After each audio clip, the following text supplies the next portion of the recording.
Hello everyone, welcome to Zenith Guru. आज हम क्या पढ़ेंगे? आज हमारा टॉपिक है वो क्या, हमारा रिसोर्सेस। ठीक है, आज हम पढ़ेंगे रिसोर्सेस के बारे में। देखो, हमें ये पता है कि जो भी हमारे इन्वायरमेंट में है या जो भी सराउंडिंग में हमारी जो भी चीज़ें अवेलेबल है वो सारी क्या होती है, रिसोर्सेस होती है। ठीक है, ये चीज़ हमें पता है, लेकिन क्या ये डेफिनेशन इनफ होगी इसको डिफाइन करने के लिए रिसोर्सेज को? नहीं होगी। ठीक है, तो हम आगे और कर, जैसे कि everything available in our environment which can be use to satisfy our need, यानी जो हमारी नीड को सेटिस्फाई करती है वो होता है रिसोर्सेज। लेकिन ये इतना ही काफ़ी नहीं है, हम इसको डिफाइन करने के लिए हमें कुछ चीज़ें और ऐड ऑन करनी पड़ेगी इसके अंदर, ताकि हम रिसोर्सेज की डेफिनेशन को और अच्छे से मतलब कि वो एकदम प्रॉपर डेफिनेशन लगे। ये क्या लग रहा है हमें? अधूरा लग रहा है कि जो भी चीज़ें हैं यानी जो हमारी नीड को सेटिस्फाई करती है वो क्या होती है, रिसोर्सेज। तो इसके अलावा और भी चीज़ें होती है जो हम क्या कर सकते हैं, कुछ एक्सपेक्ट्स होते हैं रिसोर्सेज के, जो डिफाइन करते हैं कि वो रिसोर्सेज होती है। जैसे कि it is technological accessible, technological accessible होना चाहिए। यानी अब देखो आप जा रहे हो कि कोई रिसोर्स वगैरह निकाल रहे हो तो आप टेक्नोलॉजी का यूज़ करते होंगे। ठीक है, इस टेक्नोलॉजी से यूज़ करके ही आप चीज़ें रिसोर्सेज को एक्सट्रैक्ट करते हो। ठीक है, इकोनॉमिकली फिजिबल। ठीक है, इकोनॉमिकली क्या होनी चाहिए, फिजिबल होनी चाहिए। जैसे कि आप गोल्ड वगैरह है, इसकी इकोनॉमिक वैल्यू भी होती है, राइट। तो अब क्या होता है, सेकंड हमारा क्या है, कल्चरली एक्सेप्टेबल। कल्चरली क्या होना चाहिए, एक्सेप्टेबल होना चाहिए। जैसे कि आप देखो कि गोल्ड वगैरह जो घर में लोग रखते भी हैं ताकि फ्यूचर में वो चीज़ें काम आ सके। ठीक है, इसको आप एज ए सेविंग के लिए भी गोल्ड को यूज़ करते हो, यानी गोल्ड को रखते हो आप। तो अब क्या बोलते हो, कल्चरली एक्सेप्टेबल भी होता है वो। Can be terms the resources, उसको हम बोल सकते हैं कि वो रिसोर्सेज है, राइट। हम उसको बोल सकते हैं कि वो रिसोर्स है। यानी हमने क्या देखा, anything available in our environment which can be use to satisfy our need and plus it is technologically accessible, economically feasible and culturally acceptable, that's called resources। ठीक है, अब देखो इस रिसोर्सेज के अंदर आप देखोगे कि इसके अंदर इंटरडिपेंडेंट रिलेशनशिप होता है नेचर, टेक्नोलॉजी, इंस्टीट्यूशंस में, और इसी तरीके से ह्यूमन बींग्स का आप देखोगे। ठीक है, तो इसके अंदर क्या होता है, इंटर रिलेशनशिप होता है इनके बीच में, और जो ह्यूमन बींग होता है वो किस तरीके से इंटरेक्ट करता है नेचर के साथ। ठीक है, तो वो सब चीज़ें हम देखेंगे थ्रू, इंटरेक्ट करता है नेचर के साथ, टेक्नोलॉजी और इंस्टीट्यूशन के थ्रू। तो अब देखो इसमें आप देख रहे हो कि नेचर हमारे पास, इंस्टीट्यूशन एंड टेक्नोलॉजी है। अब जो नेचर से आप कोई भी चीज़ें एक्सट्रैक्ट कर रहे हो, ठीक है, कोई भी चीज़ें आप एक्सट्रैक्ट कर, रिसोर्सेज को आप एक्सट्रैक्ट कर रहे हो, तो वो आप किसके थ्रू करते हो, टेक्नोलॉजी का यूज़ करके करते हो, राइट। ऐसा तो नहीं है कि आप खुद जाके खोदने लग जाओगे, आप कुछ मशीन्स वगैरह का यूज़ कर दो ताकि आप क्या कर सकते हो, उसको एक्सट्रैक्ट कर सकते हो। तो वहाँ से आप किसका यूज़ करें, टेक्नोलॉजी का यूज़ करें। अब जब टेक्नोलॉजी का यूज़ करें तो आपके जैसे आप कुछ आपने कोई वो निकाल लिया, आपने कोई रिसोर्स वगैरह निकाले, वो रिसोर्स तभी बनते जब उसको रिसोर्स बनाते कोई चीज़ है। जैसे कि आपने मिनरल्स वगैरह निकाल लिए तो हमें नेचुरली मिल गया, लेकिन हम उसको क्या करते हैं, उसमें कुछ चेंजेस वगैरह लाते हैं, उसके अंदर कुछ एक्सपेरिमेंट वगैरह करते हैं, इनोवेशन वगैरह करते हैं, तब जाके वो एक ह्यूमन मेड रिसोर्स बन जाता है, ये हमें पता है। अब उसको हम यूजफुल बनाने के लिए कुछ इंस्टीट्यूशंस चाहिए होते होंगे। ठीक है, तो अभी देखो कहाँ क्या मिल रहा है अपने को, नेचर, टेक्नोलॉजी, इंस्टीट्यूशन, इन तीनों के बीच में आपको इंटरडिपेंडेंट रिलेशनशिप दिख रहा है नेचर, टेक्नोलॉजी, इंस्टीट्यूशन के अंदर। और इस तरीके से आप ह्यूमन बींग को देखते हो किस तरीके से वो इंटरेक्ट करता है नेचर से। ठीक है, अब हमें इंस्टीट्यूट, मैंने जैसे बताया कि आप नेचर का लेते हो, नेचर से आप कोई चीज़ एक्सट्रैक्ट करते हो, टेक्नोलॉजी का यूज़ करते हो। अब जो इंस्टीट्यूशन है वो आप क्रिएट करते हो ताकि इकोनॉमिक डेवलपमेंट हो, राइट। हम इंस्टीट्यूशन क्यों क्रिएट करते, ताकि क्या हो, इकोनॉमिक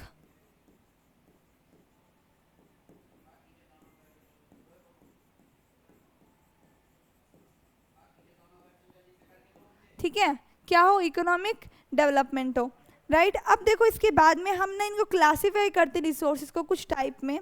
ठीक है, या हम इसको बहुत सारे टाइप्स ऑफ रिसोर्सेज या किसको क्लासीफाई करते हैं हम, इन रिसोर्सेज को हम क्या करते हैं, क्लासीफाई करते हैं किस तरीके में, 4 बेसिस पे,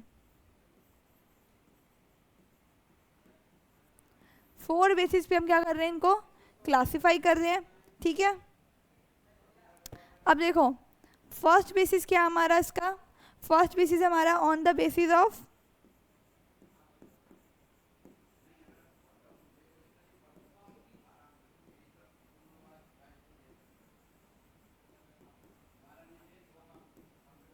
फर्स्ट बेसिस हमारा क्या, on the basis of origin, जिसके अंदर हमारा बायोटिक और अबायोटिक दोनों आ जाता है। इसके अंदर क्या आता है हमारा,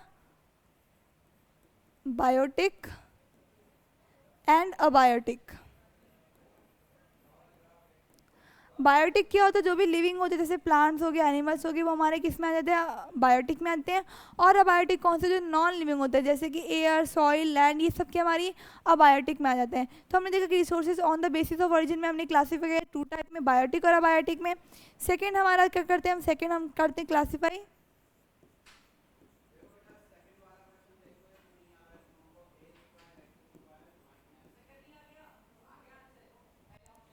on the basis of exhaustibility. ठीक है, हम सेकंड क्या करते हैं, on the basis of exhaustibility. अब एग्जॉस्टिबिलिटी में हम दो इसमें क्लासीफाई करते हैं, रिन्यूएबल और नॉन रिन्यूएबल। अब जो रिन्यूएबल रिसोर्स है, आप देखो इसे हम यहाँ पे कर देते हैं, पहले इसको हमने क्लासीफाई किया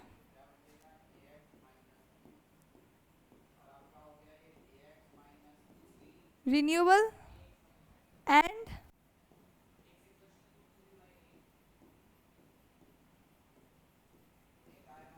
ठीक है, ये हमारा क्या हो गया, नॉन रिन्यूएबल।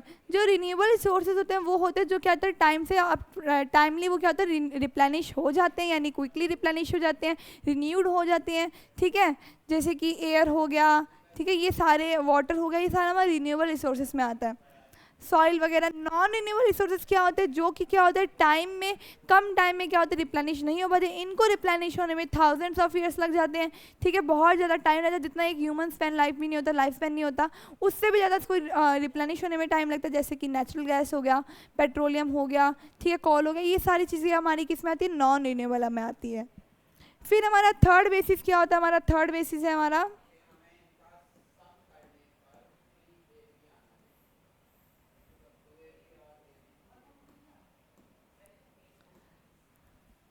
थर्ड बेसिस क्या हमारा, ऑन द बेसिस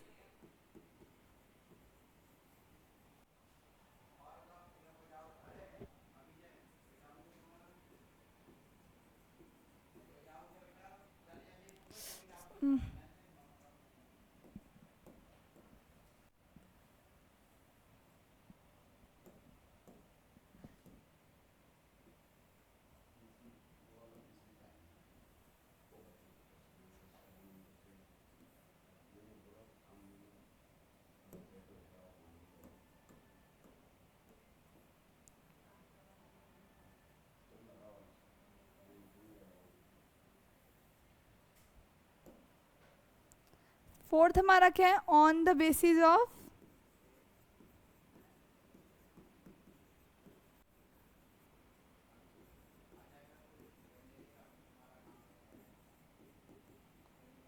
ठीक है, on the basis of ownership. इसमें हम क्या देखते हैं, इसमें हम देखेंगे, इसमें चार टाइप देखेंगे। ठीक है, फर्स्ट क्या होगा हमारा, इंडिविजुअल। इट मीन्स इसकी खुद की प्राइवेट प्रॉपर्टी होगी, यानी जो भी उसकी जो रिसोर्सेज है वो किसका होगा, वो प्राइवेट होगा, यानी इसका इंडिविजुअल होगा, उसका ऑन किस पे होगा, इंडिविजुअल पे होगा। तो ये हमारा किस में आ जाता है, इंडिविजुअल प्रॉपर्टी में आ जाता है, ये सॉरी इंडिविजुअल रिसोर्सेज में आ जाता है।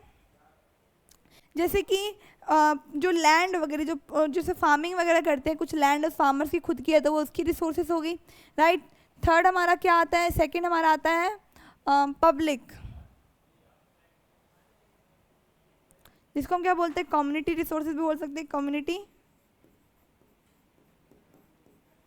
ठीक है, कम्युनिटी ऑन रिसोर्सेज होती है, जैसे कि जो भी रिसोर्सेज एक्सेसिबल होती है, जो भी मेंबर होते हैं कम्युनिटी के, जैसे कि विलेज होती है, जो विलेज में जो भी कॉमन एरिया होते हैं वो सारे क्या होंगे, कम्युनिटी रिसोर्सेज हो जाएंगे। फिर हमारा आता है सेकेंड, इसके अंदर ही हम देखेंगे नेशनल,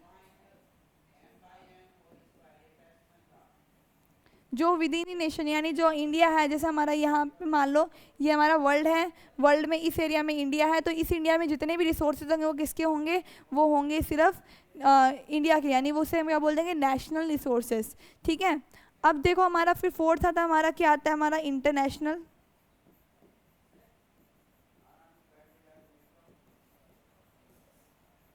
ठीक है, फोर्थ हमारा क्या आता है, इंटरनेशनल रिसोर्सेज।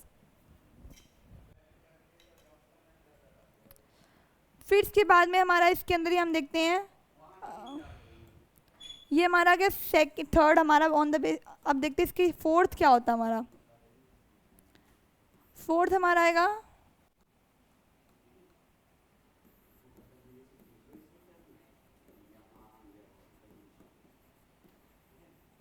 फोर्थ हमारा है on the basis of status of development.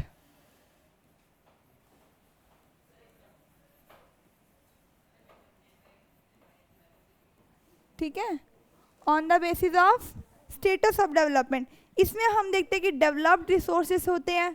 ठीक है, इसमें कौन कौन से होते हैं हमारे,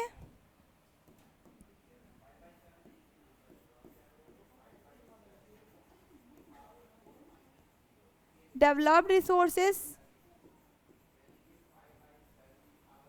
जो पहले से डेवलप हो चुके हैं। ठीक है, फिर हम देखते हैं स्टॉक में, यानी हमारे पास है लेकिन वो स्टॉक में है। ठीक है, फिर हमारा आता है स्टॉक में, फिर हमारा आता है रिजर्व्स, जिनको हमने क्या कर रखा है, रिजर्व कर रखा है। तो ये क्या हो गया हमारे, तीन हो गए इसमें। स्टेटस ऑफ डेवलपमेंट में हो गए developed resources, stock resources and reserves resources. ठीक है, अब मेरे को लगता है कि आपको ये चीज़ें समझ आ गई कि हमने क्या देखा, रिसोर्स देखा कि जो भी anything that can be satisfy our human needs, यानी ह्यूमन नीड्स को सेटिस्फाई करते हैं, वो क्या होता है हमारे, वो होता है हमारे रिसोर्सेज। अब ये इतना ही डेफिनेशन काफ़ी नहीं होता है, इसके अंदर हम और चीज़ें ऐड करते हैं, जैसे कि वो टेक्नोलॉजिकल एक्सेसिबल होना चाहिए। ठीक है, इकोनॉमिकली फिजिबल होना चाहिए, कल्चरली एक्सेप्टेबल होना चाहिए। ठीक है, तब वो क्या बनता है, एक रिसोर्स बनता है।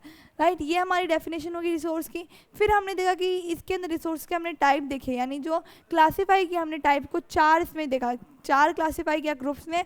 जैसे ऑन द बेसिस ऑफ, हमने उसमें देखा कि on the basis of status of development, on the basis of ownership, on the basis of exhaustibility. ठीक है, और देखा हमने on the basis of origin. ये हमने चार क्लासीफाई किया था। इसके अंदर हमने और सब डिवाइड कर दिया, इनको और सब क्लासीफाई किया, जिसके अंदर जैसे कि हमने देखा on the basis of origin में बायोटिक देखा। सेकेंड हमने जो देखा था on the basis of exhaustibility में हमने रिन्यूएबल नॉन रिन्यूएबल देखा। फिर हमने थर्ड देखा on the basis of ownership में इंडिविजुअल, ठीक है, कम्युनिटी, नेशनल, इंटरनेशनल, ये हो गया। फिर जो हमारा फोर्थ देखा हमने स्टेटस ऑफ डेवलपमेंट के अंदर, इसमें हमने developed resources and stock and reserves ये सब देखा। अब जो इनके बारे में हम ब्रीफली जो पढ़ेंगे, वो हमारा जो नेक्स्ट वीडियो आएगा उसके अंदर हम इन चारों को ही अच्छे से कवर अप करेंगे कि इसके एग्जाम्पल क्या है, एक्चुअल में होते क्या है। अभी हमने सिर्फ ऊपर ऊपर से देखा कि रिसोर्स का हमने डेफिनेशन जानी अच्छे से कि रिसोर्स होता क्या है, फिर देखा किस तरीके से हमने क्लासीफाई किया। अब जो हम नेक्स्ट वीडियो आएगा हमारा, उसमें हम ये क्लासिफिकेशन देखेंगे कि जो टाइप ऑफ रिसोर्सेज है वो किस तरीके से है और वो होता क्या है, यानी रिजर्व क्या होता है, स्टॉक क्या होता है, डेवलप्ड रिसोर्सेज क्या होते हैं, इंटरनेशनल, कम्युनिटी, नेशनल, इन सब में क्या क्या रिसोर्सेज आ जाते हैं। तो ये सब चीज़ें हम नेक्स्ट वीडियो में देखेंगे। Thank you for watching.